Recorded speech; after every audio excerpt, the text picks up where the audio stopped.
Shavua Tov, everybody. Welcome to Fourth Meal. The Kabbalists explain that during Shabbat, it's a time where we're connected to the totality of the endless. We have the ability to draw energy for the coming week, to inspire, to awaken love in our hearts. But right after Shabbat, after this connection to extremely elevated energy, we always go back into the weekday where there's a lower level of energy. So the Kabbalists explain that when we do fourth meal, after the 3 meals of Shabbat, completing the complete circuit of energy, the fourth meal represents a tool that can help us to draw and to manifest this beautiful energy that we received over the last 25 hours into our life. So this is why we sing songs, this is why we tell stories, down to a revealed and practical level, so that we can take everything that we drew as a community, the energy of endless, into our week and start to bring the energy of endless and light and fulfillment and happiness and positivity to the entire week. So this is why we're doing the fourth meal, this is why we're streaming with you, and we're so happy that you're joining us. המבדיל בין קודש לחול, חטאותינו למחול, זרענו בכספנו, ים בכחול, וכוכבים בלילה, יום ענק אצל תומר, אגאל עלי גומר, יום אשר אמר שומר, אתה בוקר וגם לילה, שמחת חכה עד הבוא, על חיי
a lecture from last week, and we know that all the energy of last week, because it was the portion of Mishpatim, had to do with reincarnation and the process of the soul.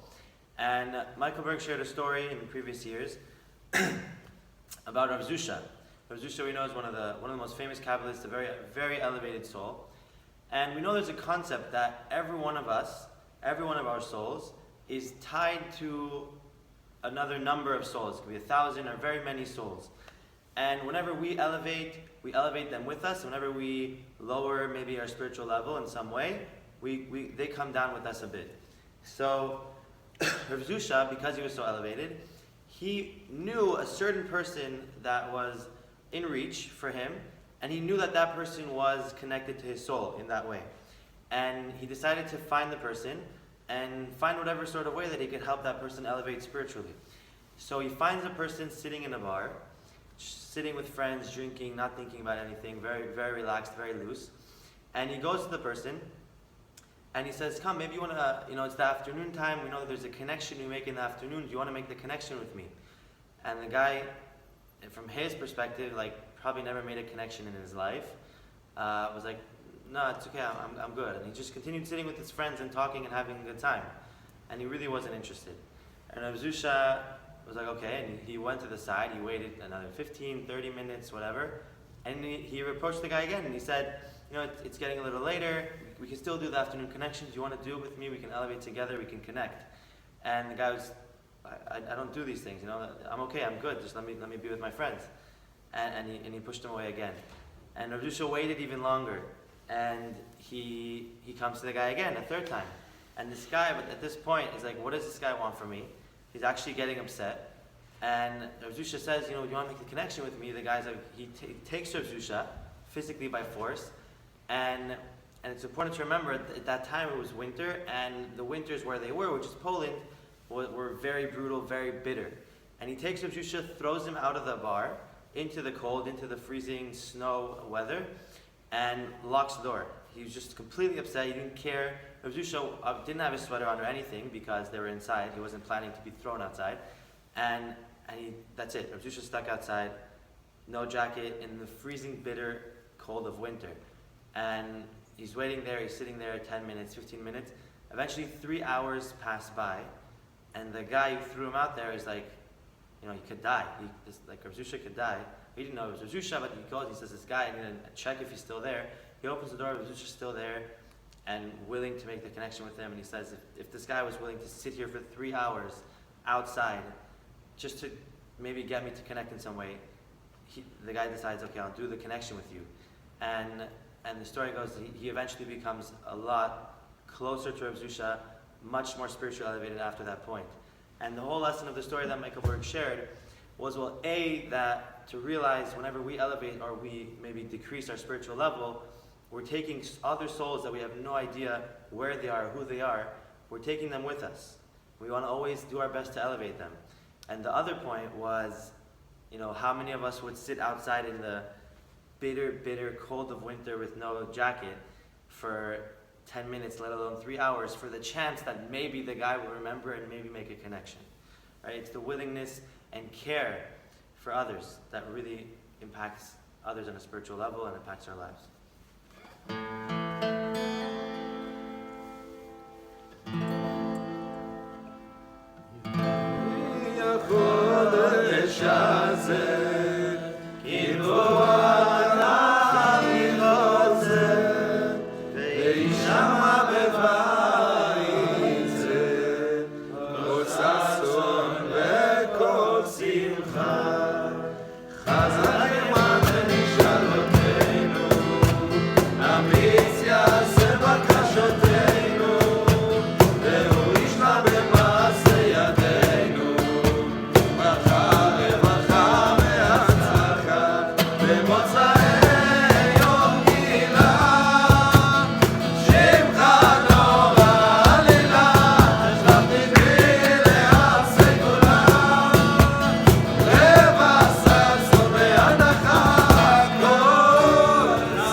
everyone. There's a quick story about the Chazeb Lublin and Rabbi Naftali of Ravshitz, and this story goes to show that maybe one extra thing we could do for this coming week, after all the connections that we did through the Shabbat connection, through the weekend, and to learn a little bit about what we could do with this light for the entire week. So the story goes like this. The Chazeb Lublin, he used to sit in his office, and people would come one by one to come and meet with the Chazeb. And there was this man, a simple man that came, and asked the Chazeb, my wife just gave birth, and I need a group of 10 men to come and make a connection in my house. It's across the field, and I need 10 men tonight to come. So the Chazeb said, quickly, he went to his right man, which was Rabbi Naftali, and said, quickly, find 10 men. We need to go to this man's house. He's a very special man. It's a very special occasion. So Rabbi Naftali gathers 10 men, and that night they went. It was cold, it was very windy, but they went in the field and they were starting to cross. And in the middle of the way, there was this strong wind that started to blow. And it was blowing, and Rabbi Naftali was trying to walk, was trying to move, and couldn't. The wind was pushing him back, and was pushing all the men back. And he stopped for a second, and he looked up to the sky, and he said, sky, stop the wind. We need to get to stop the wind. And the wind stopped. They continued to go, they got to the location, they had the connection, and all went well, successfully. The next morning, he took the 10 men and came back to the Chazeh, his teacher. And that whole day was very absurd. Usually, the Chazeh Lublin, the teacher of Rabbi Naftali, would go to Rabbi Naftali and say, oh, Holy One, I need a favor. Oh, Holy One, can you please get me some water? Can you please get me a book? But this day was different. The Chazeh used his first name, Naftali, I need some water. Naftali, can you get me a book? And Rabbi Naftali felt a little down. He said, what did I do? I mean, yesterday I took a group of men, it went successfully, and now I'm back, and my teacher is acting in a certain way. So he waited, and in the evening, the Chazeh called him over to his office. And he sat down with him and said, Rabbi Naftali, I don't know if you know, but today there was a big plague that came to town, and it killed a lot of the cattle of the villagers. And you know, I was praying for so long and so many tears for a big wind to come and blow this plague, plague away from the town. But I heard that yesterday you cried out to the heavens and you stopped this wind. You know, I'll tell you a piece of advice. The next time when a big wind comes, instead of trying to stop the wind, ask to get to the destination safely and on time. What we could learn from the story is that throughout the week, there might be a wind that will come. There might be a challenge that we'll be facing. But we don't know what is the reason behind this challenge. We don't know what it's there for. Maybe it's there to save a whole town. Maybe it's there to help us in a certain way. But when this challenge comes, what we could remember is that instead of asking to stop the wind, asking to stop the challenge, we can ask to get to the destination safe and on time.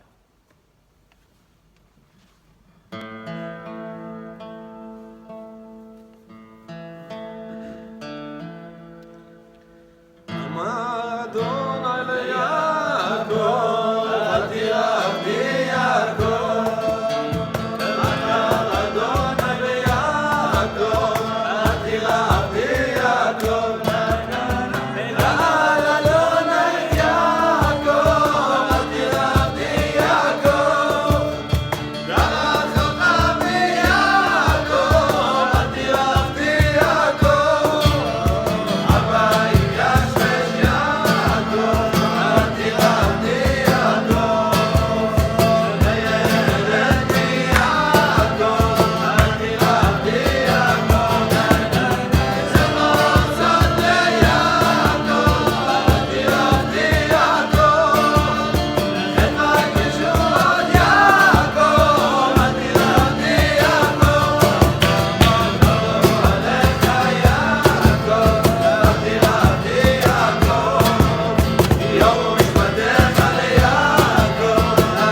Shavua tov.